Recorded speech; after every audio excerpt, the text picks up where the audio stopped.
Click Smart Plus. How to pair the smart window and door sensor. Before pairing the window and door sensor, make sure you have the Click Smart Plus hub set up and paired to the app. On the home screen, tap the plus button in the top right hand corner.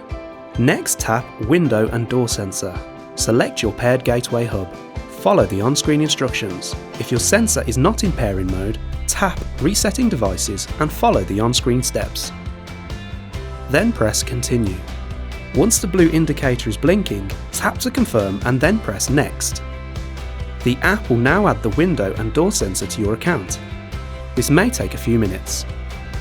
The sensor has been successfully added. Tap Done. You can now see when the sensor has been opened or closed. You can change the name of your sensor for ease of use.